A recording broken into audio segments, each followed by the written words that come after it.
Hello everybody, thank you very much for joining my talk. I'm Emma Askew and I'm the founder of Earth Minutes. So Earth Minutes is an environmental communication service grounded in science with the strong values of optimism and innovation. Our overall mission is to make environmental learning accessible to all. The reason why we have this mission is because we really want to engage the unengaged in environmental research to then go on to drive impactful change, whether that's through empowering people to go into sustainably focused careers or inspiring people to actually innovate solutions themselves. Ultimately, the environment affects everybody, and we believe that everybody has the right to understand how they can live in a thriving, healthy planet and society. So in terms of what we actually do, well, we communicate research through different creative mediums, through film production to edtech solutions. And I'm here today to talk about our recent initiative, which is an edtech solution called Project RENU. Project RENU stands for Research Expedition for Net Zero and Universal Learning. This whole project is in association with Durham University. It's actually my first talk where I've shared our most recent findings within this project. So firstly, let's discuss a little bit more about why we're actually doing this project and what it actually is. So to go on to why, you've probably noticed that since the coronavirus outbreak last year, a lot of higher education field trips have either been cancelled or postponed. Leading from this, we really started to discuss why there isn't any digital alternative for this. But this then went on to lead other unearthed issues with traditional field trips. So firstly, field trips are not currently accessible to all students, both physically with disabled learners and financially in regards to travel, accommodation and all the other hidden expenses with kit and equipment. Secondly, sustainability element of field trips. So in regards to carbon footprints, a lot of universities still do not consider or take responsibility for the carbon footprints associated with all field trips. So we really started to question why the carbon footprint of these environmentally centred field trips haven't really been considered yet, because surely everybody has the right to learn about the environment in a sustainable way. So to overcome these challenges and to really test the future of environmental learning, my team at Earth Minutes joined Durham University in a trial to test the effectiveness of a digital field trip experience. So importantly, it's crucial to say that we do not intend to eliminate and replace all field trips. We believe that everybody has the right to enjoy nature and we really hope to push that forward. This digital field trip experience is purely an opportunistic alternative to provide students with that experience that they wouldn't be able to have otherwise. As well as this, for the sustainability element, it's really important to stress that this is more directed for first year and second year students. So as a geography student myself previously, for my first year and second year, I didn't quite know what I wanted to research or specialise in terms of research. So it would have been really useful to have an array of opportunities. And then for my third year, really identify what research I want to undertake on a field trip. So I think it's just important about narrowing those field trips down to potentially making them more useful and purpose-driven. So going on to what we actually did, we created a digital field trip experience for a second year module called Glaciers and Glaciation in the Geography BSc degree at Durham University. So with that, we used cutting edge communication techniques with 360 video as well as drone cinematography.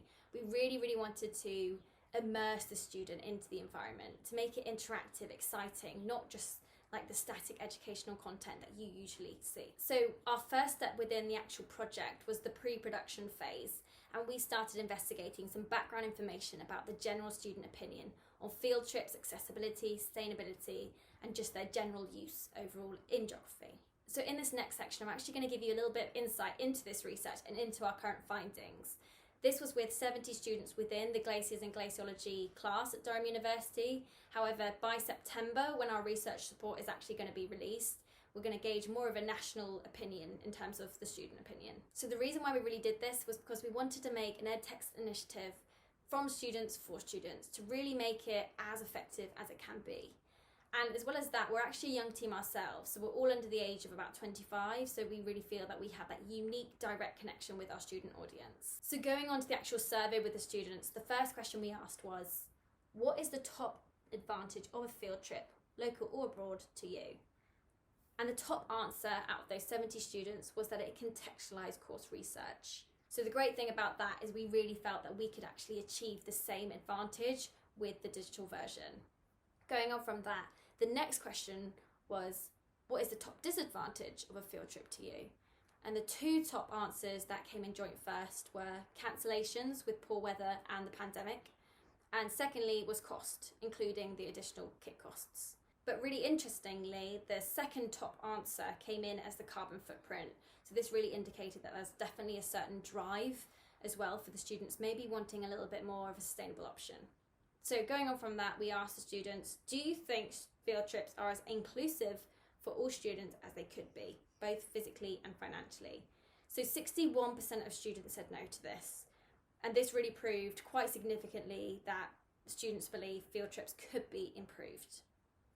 We then went on to ask, have you considered the carbon footprint of your field trip, both local and abroad?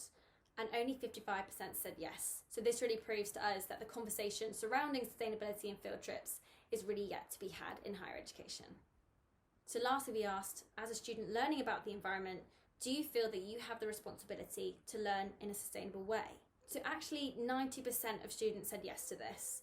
So this indicates that students really need and want the tools to live and think more sustainably with their education. So it's important to stress again that this is still our background stages of our research, and our official research will be fully published and reported in September 2021.